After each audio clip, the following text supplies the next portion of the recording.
유력한 자 보아스라는 제목의 말씀으로 은혜를 나누고자 합니다. 이 말씀을 나누기에 앞서서 단어를 하나 정리하고 넘어갔으면 좋습니다.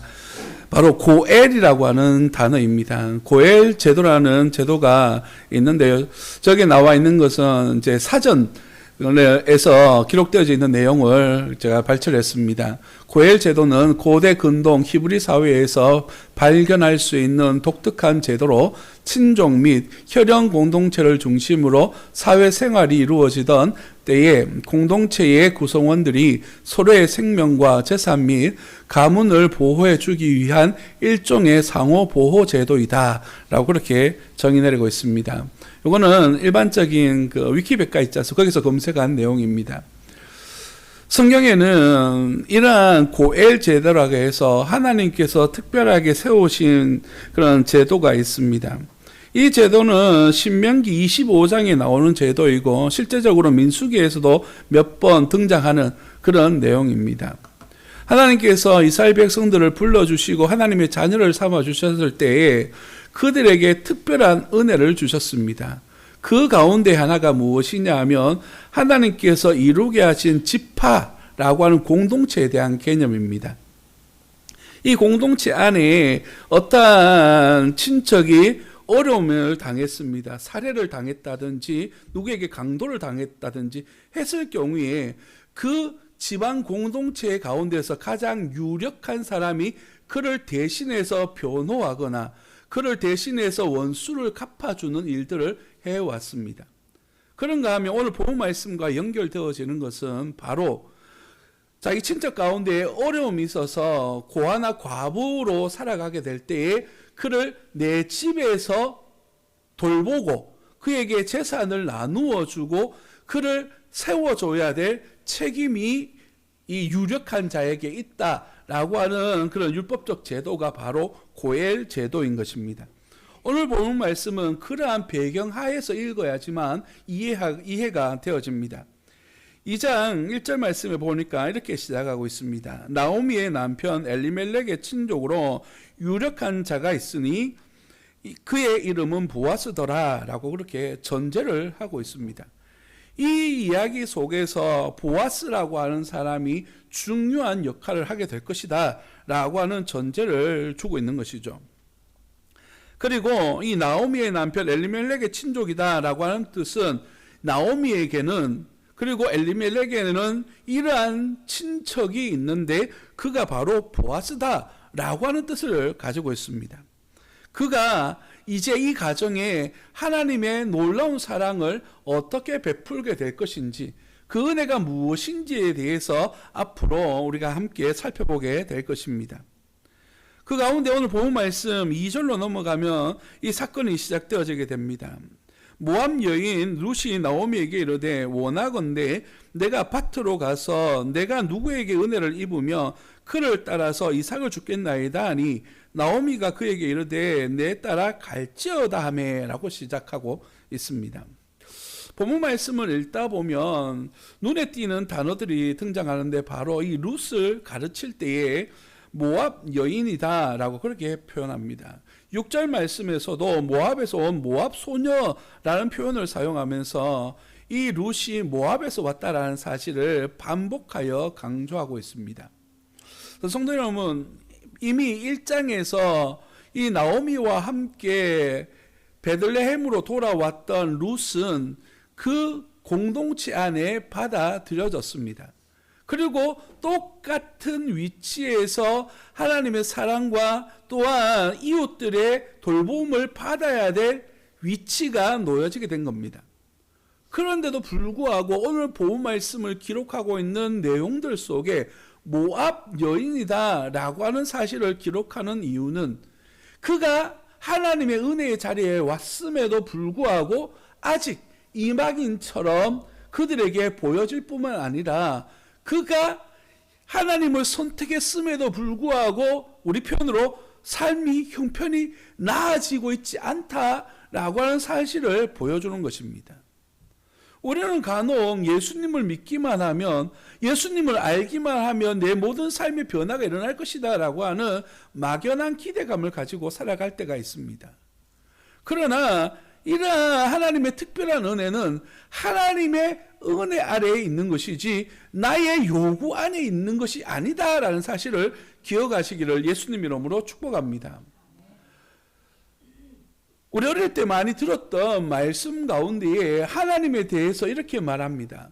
내가 헌금을 많이 했더니, 내가 교회에 봉사 많이 했더니 내게 이러한 은혜를 주셨다라고 하는 이야기를 들었습니다. 제 친동생이 있습니다.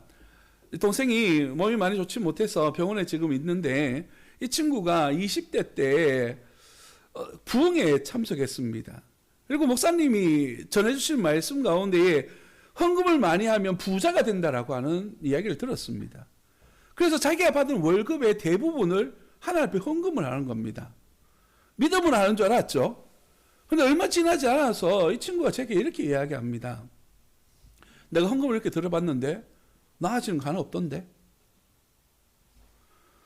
성도 여러분, 이런 이야기들은 참 많이 들어왔습니다. 제가 친하게 지내는 목사님의 아버님께서 말라기 말씀에 나오는 11조를 드리면 하나님께서 복 주신다라는 말씀 그대로 의지해서 많은 헌금을 하나님께 드렸습니다. 근데 형편이 나아지지 않았는 것 때문에 시험에 들고 상처를 입어서 이단 종교에 빠진 적도 있었습니다. 성도 여러분, 우리가 믿는 하나님에 대한 우리의 오해는 내 기준과 내 가치 안에서 내게 일해 주셔야만 할 그런 하나님으로 이해하고 있다는 것입니다. 이스라엘 사람들도 별반 다르지 않았습니다. 이후에는 등장하는 사울이 왕이 되기 전에 시대 상황을 기록한 사무엘상 말씀에 보면 블레셋과의 전쟁이 일어났을 때에 그들이 실패하고 전쟁에 지니까 하나님의 언약궤만 가지고 가면 우리가 승리할 수 있다라고 하는 막연한 기대감을 가졌습니다. 그래서 그 언약궤를 메고 전쟁에 나가면서 우리는 승리했다라고 노래를 불렀습니다. 결과가 어땠습니까? 언약궤는 빼앗기고 그 전쟁에서 실패해서 가장 비참한 그런 모습을 갖추게 된 것 또한 성경에 기록되어져 있습니다. 하나님에 대한 기대가, 하나님에 대한 인식이 자꾸 내 기준 안에서 이루어지게 되니까 하나님에 대해서 오해하게 되고 그 오해에 대해서 내가 시험에 들게 되고 하나님을 잘못 평가하고 판단하는 경우들이 너무나 많다라는 사실입니다. 그럼에도 불구하고 우리 믿음의 성도들은 이런 편견을 이겨내고 오직 주의 뜻을 행하는 하나님의 사람들이 되시기를 예수님 이름으로 축복합니다. 오늘 본 말씀에 등장하는 이 룻이 바로 이런 사람이었습니다. 그녀는 이렇게 이야기합니다. 원하건대 내가 밭으로 가서 이삭을 줍겠나이다. 누가 시키지 않아도 내가 우리 시어머니를 섬겨야 될 모습이 있고, 그리고 율법에 의하면 가난한 과부들과 고아들을 위해서 이삭을 줄 수 있도록 환경을 만들어 놓은 사실을 듣게 되고 알게 되어져서 내가 가서 이삭을 주워오겠습니다 라고 그렇게 자기 스스로가 헌신하겠다라고 말하고 있는 것입니다. 환경이 변하든 변하지 않든 내가 지켜야 될 신앙과 내가 지켜야 될 의무를 다하겠습니다 라고 그렇게 말하고 그녀는 밭으로 나아갑니다. 3절로 넘어가면 룻이 가서 베는 자를 따라 밭에서 이삭을 줍는데 라고 그렇게 말하고 있죠. 2절과 3절 사이에는 행간이 존재합니다. 무슨 말이냐면 이 룻이 처음부터 가자마자 보아스의 밭에 간 것이 아니라 몇 날 며칠 이삭을 줍고 다니고 있는 것입니다. 그러다가 그날에 3절에 하반절 이렇게 이야기하죠. 우연히 엘리멜렉의 친족 보아스에게 속한 밭에 이르렀더라 라고 그렇게 말합니다. 그가 행하는 여정 속에 우연히 보아스의 밭에 가게 되어졌다라고 그렇게 성경을 이야기하는 것이죠. 이 단어 우연이라고 하는 단어 때문에 많은 목사님들이 설교를 합니다.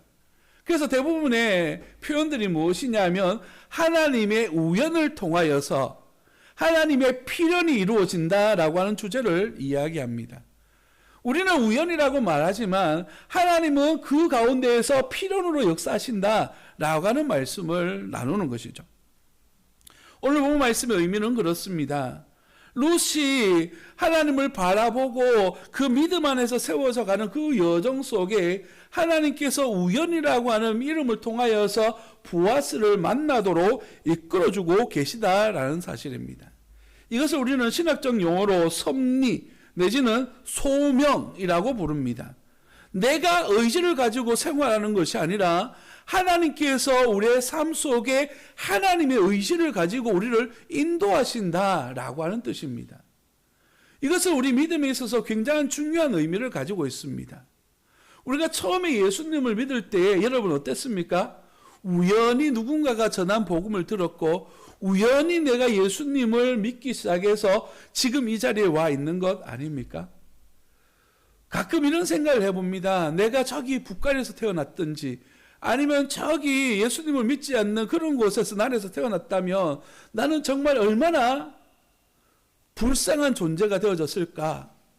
그러면서 다시 한 번 더 하나님 앞에 감사하는 것은 그럼에도 불구하고 하나님 나를 이 땅 대한민국에 태어나게 하시고 또한 예수님을 믿는 가정 안에서 태어나게 하셔서 예수님으로 말미암아 지금까지 살 수 있도록 이끄신 하나님에 대하여서 감사하고 있습니다. 우리 가정이 처음부터 예수님을 믿은 가정은 아니었고요. 우리 큰어머님께서 예수님을 처음 믿고 우리 가정 전부가 복음화 되어졌습니다. 그래서 우리 가정에는 목사님만 4분이 계시고요. 권사님, 장로님이 있습니다. 하나님 앞에 복받은 가정이 되어진 것이죠. 성도 여러분, 이 모든 여정 속에 나의 노력이 있었습니까? 나의 헌신이 있었습니까? 아닙니다. 하나님께서는 이 모든 가운데에 일하시고 역사하고 계시다라는 사실을 기억하시기를 예수님 이름으로 축복합니다. 우리 삶의 모든 여정 속에는요, 하나님의 간섭하심과 일하심이 없으면 우리는 어떠한 하나님의 은혜도 누리며 살 수가 없습니다. 그래서 내 생활 속에서 일어나는 모든 일에 대하여서 하나님 앞에 감사할 줄 아는 그러한 은혜가 있기를 예수님 이름으로 축복합니다. 오늘 본문 말씀은 이러한 우연역 끝에 무엇을 이야기하냐면 4절로 마침 보아스가 베들레헴으로부터 와서 라고 그렇게 말합니다. 마침. 이 단어는 성경에서는 감탄사로 프라라는 뜻을 가지고 있습니다. 우리나라로 말하면 짠! 이런 뜻을 가지고 있는 단어입니다. 우연히 보아스의 밭에 갔는데 그날에 보아스가 그 밭에 왔다라는 사실입니다. 너무나 우연적인 만남이 자연스럽게 이루어지고 있는 것이죠. 그리고 보아스가 이 여인 룻에 대하여 관심을 보이고 있습니다. 죄송합니다. 이는 누구의 소녀냐라고 그렇게 말하고 있습니다. 5절에 나오는 말씀인데요. 이 룻에 대해서 몰라서 그렇게 물어봤을까요? 1장에 보면 룻과 나오미가 베들레헴에 왔을 때 온 동네가 소문에 퍼졌다라고 그렇게 말씀을 드렸습니다. 본 말씀에 보면 이 보아스도 베들레헴에서 왔다라는 말씀을 통하여서 이는 이미 룻에 대해서 알고 있었을 것입니다. 그런데 이 사환들에게, 이 농사를 짓는 이들에게 이렇게 질문하는 이유가 무엇일까요? 내가 들어왔던 소문과 실제로 이 사람이 이곳에서 일하고 있는 모습들을 볼 때 어떤 평가를 내렸으면 좋겠느냐라고 하는 간접적인 이야기를 듣고 있는 것입니다.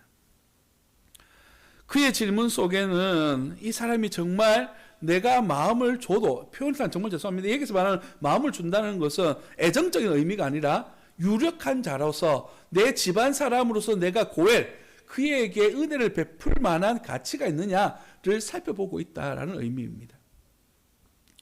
그녀가 어떤 사람인지 보는 것입니다. 그런데 이 사환들이 뭐라고 이야기합니까? 모압에서 온 소녀입니다 라고 그렇게 말합니다. 모압.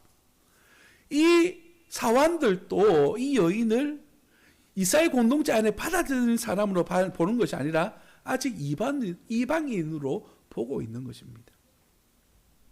그런데 이 소녀에 대해서 어떻게 평가합니까? 아침부터 와서 지금까지 일하고 있습니다 라고 말하면서 성실하게 일하고 있습니다. 그리고 성실하게 일하는 이유는 자기 시어머니와 자기를 생계를 위하여서 최선을 다하고 있습니다 라고 하는 사실을 지금 알려주고 있는 것이죠. 이 말씀 속에서 하나님의 일하심은 우연히 만나게 하신 하나님께서 이 여인의 성실함을 보도록 지금 인도하고 계십니다.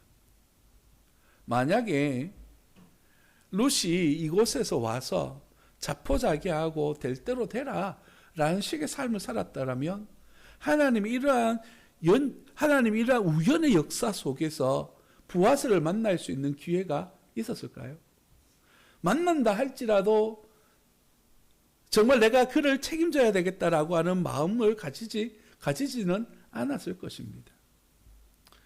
여기서 우리가 발견하게 되는 두 가지 은혜는, 첫 번째는 룻처럼 어떠한 환경 속에서도 하나님을 위해서 일할 수 있는, 내 자신의 어떠한 특정한 목적을 바라보며 일하는 것이 아니라 하나님의 은혜 속에서 내 마음을 다하며 성실하게 일하는 그런 은혜가 있어야 된다는 사실을 발견하게 됩니다. 두 번째 은혜는 무엇이냐 하면, 내가 그렇게 성실하게 살아갈 때에 하나님께서 우연이라고 하는 하나님의 법칙 안에서 우리를 이끄시고 인도한다는 사실을 우리에게 말씀하고 있는 것입니다. 이제 이 룻기 말씀은 보아스와 룻의 관계가 어떻게 발전되어지고 있고 이 관계가 어떻게 결실을 맺는지에 대해서 이야기하게 될 것입니다. 결과적으로 룻은 다윗의 조상이 되어졌습니다. 이스라엘 역사상의 가장 위대한 왕의 할머니가 되어진 것이죠. 성도 여러분, 하나님은 결코 성실하게 하나님의 나라를 위하여 일하는 일을 그냥 침묵으로 바라보지 않습니다. 하나님은 하나님의 때, 하나님의 방법으로 일하십니다. 우리는 하나님의 방법과 하나님의 때를 알지 못하기 때문에 시험에 들 때도 있고, 하나님의 방법을 잘 알지 못하기 때문에 하나님이 어디 있어? 라고 불신적인 생각을 가질 때도 있습니다. 그러나 우리의 만남, 하나님께서 우리를 만나주심은 룻과 보아스와 만나는 것처럼 하나님의 놀랍고 특별한 계획이 이루어지는 시작이다라는 사실을 기억하시기를 예수님 이름으로 축복합니다. 오늘 이 말씀을 통하여서 저와 여러분들 가운데에 룻이 보아스를 만났던 것처럼 오늘 하나님을 깊이 만나는 은혜가 있기를 예수님 이름으로 축복합니다. 기도하겠습니다.